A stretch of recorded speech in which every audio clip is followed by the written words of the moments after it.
Good morning, dear students. Welcome to this online lecture. I am Mr. Rahul Pawar. In today's lecture, we are going to see one another example on the topic income from house property. This is the example number 5 on this particular topic. In this particular example, we are going to study the computation of income from house property when we are given the information of two houses owned by a particular person. आजच्या या लेक्चरमध्ये आपला जो topic आहे income from house property या टॉपिकचं आपण 5वं example पाहणार आहोत. या एक्झाम्पलमध्ये नवीन काय आहे तर या एक्झाम्पलमध्ये आपल्याला एकाच व्यक्तीच्या मालकीची जर 2 हाऊस प्रॉपर्टीज असतील, 2 घरे असतील तर त्या 2 घरांचं कॅल्क्युलेशन कशा पद्धतीने केलं जातं हे आपण या एक्झाम्पलमध्ये पाहणार आहोत.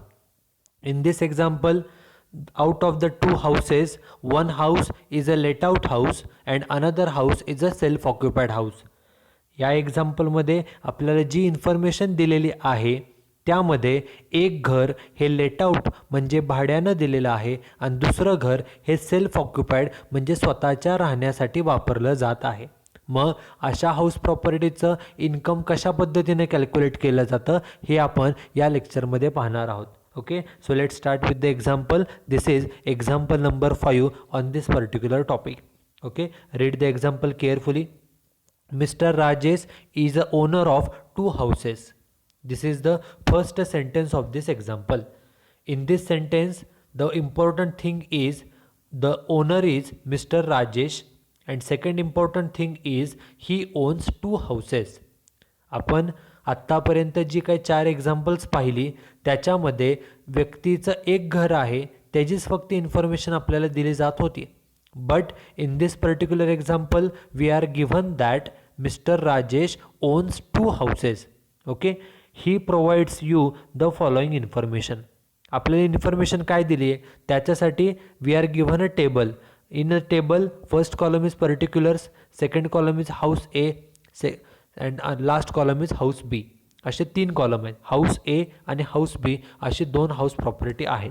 पहिलं काय सांगितले, नेचर ऑफ हाऊस म्हणजे घराचा प्रकार, घराचा वापर कशासाठी केला आहे. The house A is let out. Let out म्हणजे काय, it is given on a rent. पहिलं जे घर आहे ज्याचं हाऊस ए असं नाव आहे ते लेट आउट केलेलं आहे म्हणजेच रेंटने दिलेलं आहे, भाड्याने दिलेलं आहे. This is first house. And second house is self occupied. Self occupied means it is used for own residence. स्वतःच्या राहण्यासाठी त्या घराचा वापर हा केला जातो, त्याला आपण सेल्फ ऑक्युपाईड असं म्हणतो. आपण आत्तापर्यंतच्या 4 एक्झाम्पल्समध्ये सर्व एक्झाम्पल्स हे आपण लेट आउट हाऊस म्हणजे जी घरं रेंटने दिली जातात, भाड्यानं दिले जातात त्याचे एक्झाम्पल पाहिलेले आहेत. In this example for the first time we are going to compute the income of self occupied house. पहिल्यांदाच आपण सेल्फ ऑक्युपाईड घराचे इन्कम कसं कॅल्क्युलेट करायचं हे आपण या एक्झाम्पलमध्ये पाहणार आहोत. ओके, काय सांगितलं बघा. The another point given is municipal value. घराची म्युन्सिपल व्हॅल्यू किती आहे. The municipal value of the first house is ₹2,50,000 and of second house it is 4 lakh. पहिल्या घराची म्युन्सिपल व्हॅल्यू 2.5 लाख आहे आणि दुसऱ्या घराची 4 लाख आहे. म्युन्सिपल व्हॅल्यू म्हणजे काय तर municipal value means value of the house property as per the municipal corporation norms. Municipal corporation म्हणजे काय तर ग्रामपंचायत, नगरपालिका किंवा महानगरपालिका. आपलं घर ज्या एरिया अंडर येतं, गावामध्ये ग्रामपंचायत असते, शहरामध्ये नगरपालिका असते, मोठ्या शहरांमध्ये महानगरपालिका असते, तर त्यांच्या नियमाप्रमाणे आपल्या घराची किती व्हॅल्यू आहे, किती किंमत आहे त्याला म्युन्सिपल व्हॅल्यू असं म्हटलं जातं. This is second point. Then third point is fair rent. किती फेअर रेंट आहे. पहिल्या घराचं फेअर रेंट आहे 3 लाख रुपये आणि दुसऱ्या घराचं आहे 4,50,000. फेअर रेंट म्हणजे काय तर fair rent means the annual rent which could be received if the house is given on a rent through out the year. जर आपण आपलं घर वर्षभरासाठी रेंटने दिलं तर वर्षाचं किती भाडं मिळू शकतं त्याला फेअर रेंट असं म्हटलं जातं. ते आपल्याला इथं दिलेलं आहे. त्याच्यानंतर आहे स्टँडर्ड रेंट. अमाऊंट 2,80,000 आणि 4,20,000. दोन्ही घरांचं स्टँडर्ड रेंट दिलेलं आहे. स्टँडर्ड रेंटचा अर्थ काय होतो, तर standard rent means the maximum annual rent which an owner can charge from his tenant. Okay, एखादा घर मालक त्याच्या भाडेकरूकडून वर्षभराचं जास्तीत जास्त किती भाडं घेऊ शकतो, वर्षभराचं भाडं, त्याला स्टँडर्ड रेंट असं म्हटलं जातं. त्याच्या अमाऊंट देखील आपल्याला दिलेल्या आहे. त्याच्यानंतर पुढचा पॉईंट आहे तो आहे मंथली रेंट. पहिल्या घराचं मंथली रेंट आहे 25,000. एका महिन्याचं 25,000 वर्षाचं कॅल्क्युलेट करण्यासाठी गुणिले 12 महिने. बरोबर, हे महिन्याचं रेंट दिले पहिल्या घराचं. दुसरं घर सेल्फ ऑक्युपाईड आहे म्हणजे स्वतःच्या राहण्यासाठी वापरले, त्यामुळे रेंटचा काय प्रश्न येत नाही. त्याच्यानंतर the next point is municipal tax. बघा, कोणतीही हाऊस प्रॉपर्टी असो, त्या हाऊस प्रॉपर्टी छोटी असेल किंवा मोठी असेल, ती गावामध्ये असेल किंवा शहरामध्ये असेल, प्रत्येक घराचा टॅक्स म्हणजे त्याला आपण घरपट्टी असं म्हणतो, तो ग्रामपंचायत किंवा नगरपालिका किंवा महानगरपालिकेला पेड करावा लागतो. तो टॅक्स आहे किती, तर 10% of municipal value.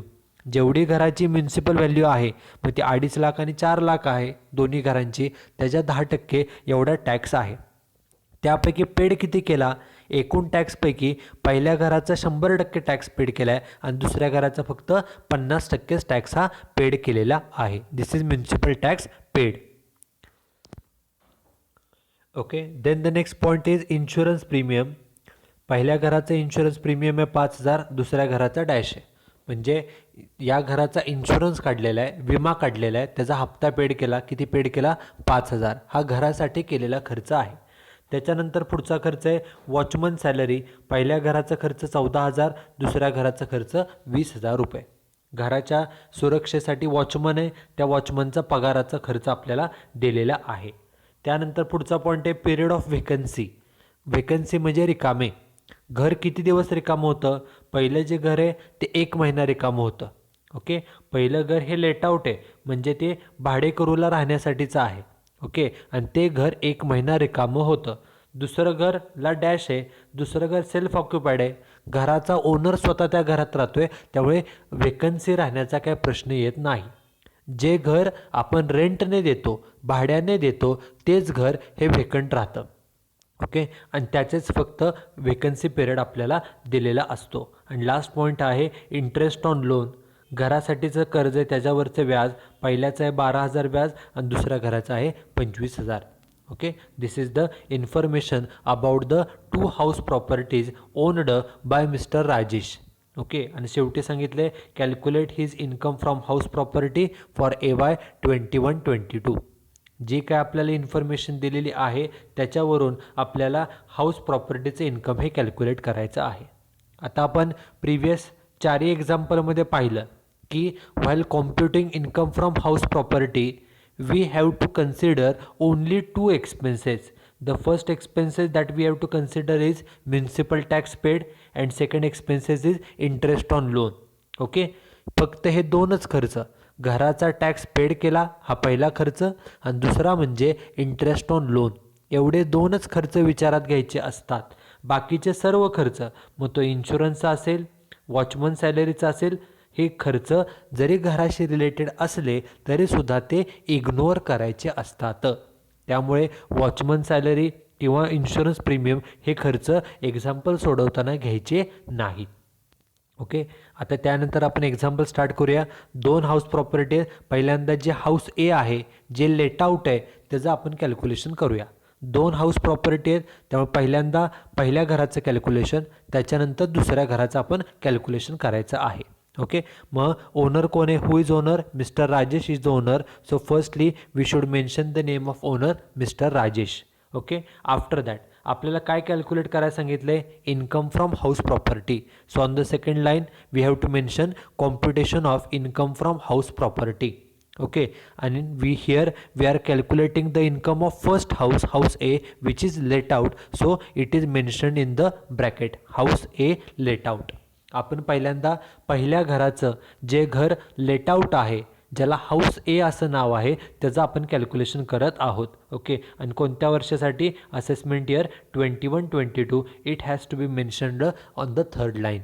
Okay, so before starting to calculate the income from house property we have to mention these 3 points. First, we have to mention the name of owner, that is Mr. Rajesh. Then on the second line we have to mention which income we are calculating. आपण कोणते income calculate करतोय, तर income from house property. आणि तिसऱ्या लाईनला कोणत्या वर्षाचं income, तर assessment year 21-22. Okay, these 3 points we have to mention before starting to calculate the income from house property. Okay, हे 3 points mention केल्यानंतर now we have to draw the format for computing the income, and we know that the format includes 3 columns. First column is particulars, second one is amount in rupees, and third column is also amount in rupees. And we have to draw these 3 columns for full 1 page of the notebook. एका घराच्या कॅल्क्युलेशनसाठी एक page आपल्याला हे draw करावं लागतं, हे 3 column. आता हे 3 कॉलम ड्रॉ करून झाल्यानंतर मग आपण इन्कम कॅल्क्युलेट करायला सुरुवात करू शकतो. आपण पाठीमागच्या 4 एक्झाम्पलमध्ये काय पाहिलं की इन्कम कॅल्क्युलेट करताना पहिली स्टेप असते ती म्हणजे gross annual value find out करणं. ओके, मग ग्रॉस ॲन्युअल व्हॅल्यू घराची किती असते, तर हायर ऑफ फॉलोइंग 2, ते ब्रॅकेटमध्ये मेन्शन करायचं, हायर ऑफ फॉलोइंग 2. म्हणजे 2 अमाऊंट कॅल्क्युलेट करायच्या, पहिली अमाऊंट एक्सपेक्टेड रेंट आणि दुसरी अमाऊंट ॲन्युअल रेंट. ह्या 2 पैकी जी हायर म्हणजे मोठी अमाऊंट असेल ती आपली ग्रॉस ॲन्युअल व्हॅल्यू असते. मग आता या दोन्हीपैकी ॲन्युअल रेंट कॅल्क्युलेट करणं एकदम सिम्पल आहे. कसं कॅल्क्युलेट करायचं बघा, आपल्याला मंथली रेंट किती सांगितलं आहे, 25,000 आहे. महिन्याचं 25,000, वर्षाचं कॅल्क्युलेट करण्यासाठी गुणिले 12 महिने, अमाऊंट आउटर कॉलमला किती, 3 लाख रुपये. Okay, in this example we are given the amount of monthly rent. Okay, so we have to multiply the monthly rent by 12 months. महिन्याचं रेंट दिलं, त्याला गुणिले 12 महिने केलं की वर्षभराचं रेंट आपल्याला मिळालं. ही झाली ॲन्युअल रेंटची अमाऊंट. आता एक्सपेक्टेड रेंट कसं शोधलं जातं, तर नेहमीप्रमाणेचा फॉर्मॅटमध्ये काही बदल नाही. सुरुवातीला घ्यायची म्युन्सिपल व्हॅल्यू. बघा, पहिल्या घराचं आपण कॅल्क्युलेशन करतोय, म्युन्सिपल व्हॅल्यू आहे किती, ती आहे 2,50,000 रुपये. ओके, म्युन्सिपल व्हॅल्यू किती आहे, ती आहे 2,50,000. ती घ्यायची पहिल्या कॉलमला 2,50,000. त्यानंतर घ्यायचं असतं फेअर रेंट. फेअर रेंट किती आहे बघा, ते आहे 3 लाख रुपये, ते घेतलं फर्स्ट कॉलमला 3 लाख. आणि शेवटी घ्यायचं स्टँडर्ड रेंट, ते किती आहे बघा, ते आहे 2,80,000. त्याची अमाऊंट देखील घ्यायची फर्स्ट कॉलममध्ये.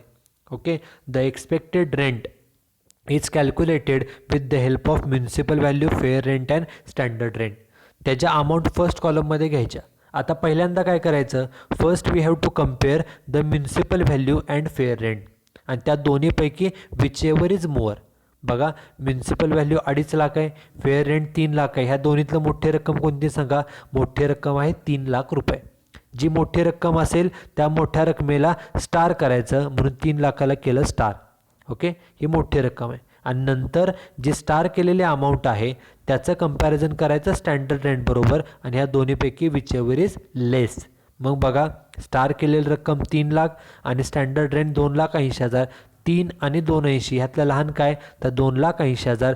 ते झालं आपलं एक्सपेक्टेड रेंटचं उत्तर. ओके, मग एक्सपेक्टेड रेंटच्या समोर बरोबर ते मेन्शन केलं, ते किती आलं, तर ते आलं 2,80,000 रुपये. एक्सपेक्टेड रेंट आपण कॅल्क्युलेट केलं 2,80, ॲन्युअल रेंट ते आले 3 लाख रुपये. मग 2,80 आणि 3 लाख ह्या दोन्हीपैकी हायर म्हणजे मोठी रक्कम.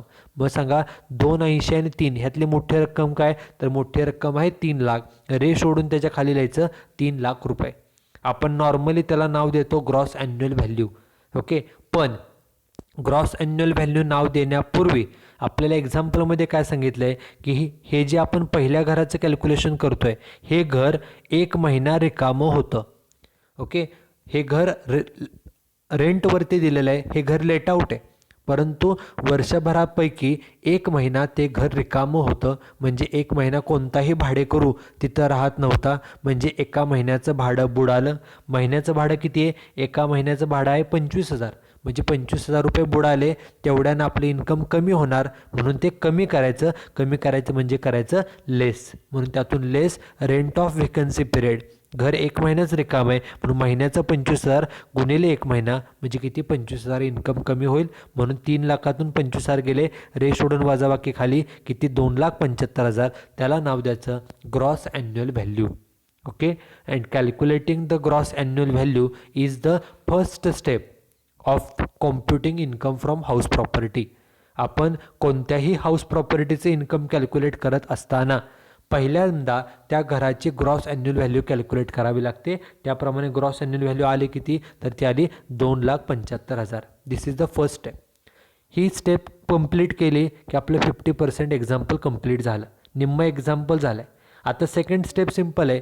ग्रॉस ॲन्युअल व्हॅल्यू जी आलेली आहे त्यातून municipal tax paid by owner हे आपण लेस करतो, कारण आपण इन्कम कॅल्क्युलेट करतोय आणि टॅक्स पेड केला म्हणजे पैसे गेले म्हणजे खर्च झाला, खर्चामुळे आपलं इन्कम कमी होतं, म्हणून कमी करण्यासाठी लेस करायचं, म्हणून नाव दिलं municipal tax paid by owner. ओनरने किती टॅक्स पेड केला आहे बघा. एक्झाम्पलमध्ये घराचा टॅक्स आहे किती, तर म्युन्सिपल व्हॅल्यूचे 10% आणि पेड किती केला आहे टॅक्स 100%, म्हणजे सर्वच सर्व पेड केला.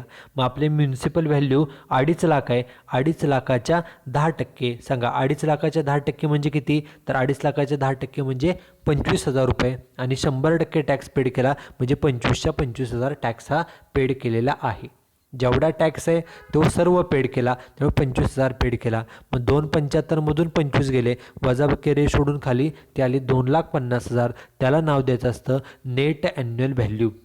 ओके, त्यामुळे ग्रॉस ॲन्युअल व्हॅल्यू कॅल्क्युलेट केल्यानंतर त्यातून फक्त municipal tax paid by owner एवढा फक्त मायनस केला की आपल्याला नेट ॲन्युअल व्हॅल्यू मिळते. ती किती आली नेट ॲन्युअल व्हॅल्यू, ती आली 2,50,000 रुपये. आता ही झाली second step. Net annual value calculate केल्यानंतर थर्ड स्टेप काय, what is the last step. Last step is less deductions under section 24. घराची नेट ॲन्युअल व्हॅल्यू कॅल्क्युलेट केल्यानंतर आपल्याला त्या नेट ॲन्युअल व्हॅल्यूमधून काही डिडक्शन्स सेक्शन 24च्या 2 डिडक्शन्स त्यातून वजा कराव्या लागतात. त्या 2 डिडक्शन कोणत्या, पहिली डिडक्शन असते ती स्टँडर्ड डिडक्शन. ओके, ही कशासाठी दिली जाते, तर for maintaining the house property for a long period of time we have to spend certain money on repairs, on maintenance, on colouring, on white washing the house property. Okay, मग याच्यासाठी जो काय खर्च होतो तो खर्च एखाद्या वर्षी कमी असतो, एखाद्या वर्षी खर्च शून्य असतो, एखाद्या वर्षी खर्च जास्त असतो. त्यामुळे खर्च कमी जास्त रक्कम आहे प्रत्येक वर्षाची, म्हणून सरसकट जेवढी नेट ॲन्युअल व्हॅल्यू आहे त्याच्या 30% ही डिडक्शन ही सूट दिली जाते. मग बघा नेट ॲन्युअल व्हॅल्यू किती आहे, 2,50,000 आहे. 2,50,000च्या 30% म्हणजे किती येतं, तर ते येतं 75,000 रुपये. कॅल्क्युलेटरवर करून बघा, 2,50,000च्या 30% किती रक्कम येणार आहे, तर 75,000. ती घ्यायची फर्स्ट कॉलममध्ये. This is the first deduction. And second deduction असते ती म्हणजे interest on loan. Okay, if the owner has taken a loan for the house, घरासाठी कर्ज काढलं असेल तर त्याच्यावरचं जे काही व्याज आहे ते व्याज आपण इथं डिडक्शन म्हणून दाखवू शकतो. बघा इंटरेस्ट ऑन लोन पहिल्या घराचं किती आहे, तर ते आहे 12,000 रुपये. ते घेतलं फर्स्ट कॉलममध्ये 12,000. ओके, ह्या 2 डिडक्शन्स रे सोडून बेरीज बाहेर घेतली, बेरीज आली किती, ती आली 87,000 रुपये. मग बघा आपले नेट ॲन्युअल व्हॅल्यू 2,50,000 होती, त्यातून हे 87,000 ह्या डिडक्शन्स आहेत. डिडक्शन ह्या मायनस करायच्यात, वजा करायचे असतात, म्हणून 2,50,000मधून 87,000 गेले, वजाबाकी खाली राहिली इन्कम आणि ते वजाबाकी प्लस आली. प्लस आले म्हणजे ते इन्कम आहे, त्याला नाव दिलं इन्कम फ्रॉम हाऊस प्रॉपर्टी ए. जे पहिलं घर आहे ज्याला हाऊस ए असं म्हटलेलं आहे, या पहिल्या घराचं इन्कम 1,63,000 एवढं आहे. ओके, हे जे घर आहे हे घर लेटआउट आहे. लेटआउट म्हणजे हे घर रेंटवरती दिलेलं आहे. या घराचं इन्कम आहे किती, तर 1,63,000. Okay, so this is how we calculate the income of the house property. जे पहिलं घर आहे त्या पहिल्या घराचं आपण इन्कम या पद्धतीने कॅल्क्युलेट केलं. किती आलं इन्कम, तर इन्कम बघा, इन्कम आलेलं आहे 1,63,000. हे पहिल्या घराचं इन्कम आहे. पहिल्या घराचं इन्कम कॅल्क्युलेट करून झालं. आता आपण कॅल्क्युलेट करायचे दुसऱ्या घराचे इन्कम, हाऊस बी, आणि ते घर काय आहे, तर ते घर सेल्फ ऑक्युपाईड आहे. ओके, आता काळजीपूर्वक लक्ष द्या. In the previous 4 examples we calculated the income of let out house. Okay, आपण पाठीमागची जी 4 एक्झाम्पल पाहिली, इवन या एक्झाम्पलमध्ये देखील आपण लेटआउट हाऊसेस जे असतात, जे घरं रेंटवरती दिली जातात, त्याचं इन्कम कॅल्क्युलेट केलं. But here for the first time we are going to calculate the income of a self occupied house. आपण पहिल्यांदाच एखाद्या सेल्फ ऑक्युपाईड घराचं इन्कम कॅल्क्युलेट करणार आहोत. सेल्फ ऑक्युपाईड म्हणजे काय? If the house is used for the residence of on or family members it is called as a self occupied house. जर घराच्या मालकाने घराचा वापर हा स्वतःसाठी किंवा घरातल्यांच्या राहण्यासाठी करत असेल तर त्या घराला सेल्फ ऑक्युपाईड हाऊस असं म्हटलं जातं. ओके, मग हे जे सेल्फ ऑक्युपाईड हाऊस असतात आपण कॅल्क्युलेशन कसं करतो तर पहिल्यांदा आपण ग्रॉस ॲन्युअल व्हॅल्यू कॅल्क्युलेट करतो. त्यासाठी एवढं सर्व फुल पेज कॅल्क्युलेशन करून gross annual value find out करतो. त्यातून टॅक्स पेड वजा करून मग आपल्याला नेट ॲन्युअल व्हॅल्यू मिळते. ही सेकंड स्टेप असते. मात्र आपण ज्या वेळेला एखाद्या सेल्फ ऑक्युपाईड घराचे इन्कम कॅल्क्युलेट करतो त्याच्यासाठी नियम काय तर as per the income tax act the net annual value of the self occupied house should be considered as a zero. हा सर्वात महत्त्वाचा इम्पॉर्टंट नियम. काय नियम आहे बघा की if any house is self occupied then its net annual value should be taken as a zero. त्याची नेट ॲन्युअल व्हॅल्यू झिरो मानावी. ओके, झिरो मानावी आणि त्याप्रमाणे कॅल्क्युलेशन करावं असा इन्कम टॅक्सचा नियम सांगतो. त्यामुळे आपण अशा जे काही सेल्फ ऑक्युपाईड हाऊस असतात तुम्ही तुमच्या घराचा विचार करा. तुम्ही ज्या घरामध्ये राहता ते घर तुमच्या मालकीचं आहे, तुमच्या आईवडिलांच्या तुमच्या आजी आजोबांच्या मालकीचं आहे, म्हणजे तुमच्याही मालकीचं आहे. बरोबर, तुम्हीच त्या घरामध्ये राहता म्हणजे ते घर झालं सेल्फ ऑक्युपाईड. ओके, आणि जे सेल्फ ऑक्युपाईड घरं असतात अशा सेल्फ ऑक्युपाईड घराची नेट ॲन्युअल व्हॅल्यू ही शून्य मानायची असते. ओके, आणि त्याप्रमाणे आपण जे कॅल्क्युलेशन करणार आहोत तिथं नेट ॲन्युअल व्हॅल्यूनं सुरुवात करायची आणि ती घ्यायची शून्य. आपण नेहमीप्रमाणे काय पहिल्यांदा ग्रॉस ॲन्युअल व्हॅल्यू कॅल्क्युलेट करतो. त्यासाठी फुल पेज कॅल्क्युलेशन करून मग आपल्याला ग्रॉस ॲन्युअल व्हॅल्यू मिळते. त्यातून टॅक्स पेड वजा केल्यानंतर आपल्याला नेट ॲन्युअल व्हॅल्यू मिळते. परंतु जे सेल्फ ऑक्युपाईड घरं असतात त्याची नेट ॲन्युअल व्हॅल्यू ही शून्य मानायची असते असा इन्कम टॅक्सचा नियम आहे. त्याप्रमाणे आपण नेट ॲन्युअल व्हॅल्यू ही शून्य घेणार आहोत. बघा, ओनरचं नाव काय तर मिस्टर राजेश, ते पहिल्यांदा आपण मेन्शन करतो. सेकंड लाईनला आपण हाऊस प्रॉपर्टी इन्कम कॅल्क्युलेट करणार आहे हे मेन्शन करतो. आणि ते घर कोणतं आहे तर हाऊस बी सेल्फ ऑक्युपाईड आहे. आणि कोणत्या वर्षाचं इन्कम आहे असेसमेंट इयर 21-22.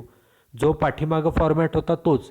पहिल्यांदा ओनरचं नाव मेन्शन केलं, त्याच्यानंतर आपण हाऊस प्रॉपर्टी इन्कम कॅल्क्युलेट करतोय हे मेन्शन केलं, आणि तिसरं म्हणजे कोणत्या असेसमेंट इयरचं कॅल्क्युलेशन करतोय तर assessment year 21-22. Okay, after mentioning these 3 points now we have to draw the format is common. First column is particulars, second one is amount in rupees, and third column is also amount in rupees. These are the 3 columns which we have to draw. And now as this house is self occupied, the calculation 50% calculation is already done. त्यामुळे आपल्याला फक्त मोजून 8 ओळीचा format हा draw करावा लागतो. आणि आत्ता सांगितल्याप्रमाणे जे सेल्फ ऑक्युपाईड हाऊसेस असतात त्याची नेट ॲन्युअल व्हॅल्यू ही शून्य मानायची असते. तेव्हा सुरुवात केली नेट ॲन्युअल व्हॅल्यूने, अमाऊंट घेतली 0. ओके, मग नेट ॲन्युअल व्हॅल्यूच्या पुढचं कॅल्क्युलेशन फक्त तेवढं करायचं, एक जागा सोडून लेस डिडक्शन्स अंडर सेक्शन 24. जी नेट ॲन्युअल व्हॅल्यू आहे त्यातून आपण फक्त डिडक्शन्स वजा करतो. डिडक्शन कोणकोणत्या तर पहिले डिडक्शन असते स्टँडर्ड डिडक्शन. ती किती दिली जाते नेट ॲन्युअल व्हॅल्यूच्या 30%. जेवढ्या घराची नेट ॲन्युअल व्हॅल्यू आहे त्याच्या 30%. आता इथं आपण नेट ॲन्युअल व्हॅल्यू घेतली किती शून्यच घेतली, मग शून्याच्या 30% केलं तर ती किती येणार आहे शून्यच येणार आहे. ओके, जे सेल्फ ऑक्युपाईड घरं असतात हाऊसेस असतात हाऊस प्रॉपर्टी असतात त्याची नेट ॲन्युअल व्हॅल्यू ही शून्य घ्यायची असते असा इन्कम टॅक्सचा नियम आहे. त्यामुळे शून्याच्या 30% केलं तर ते उत्तर हे शून्यच येणार आहे. त्यामुळे ही झाली पहिली deduction standard deduction. Then second deduction असते ती म्हणजे इंटरेस्ट ऑन लोन.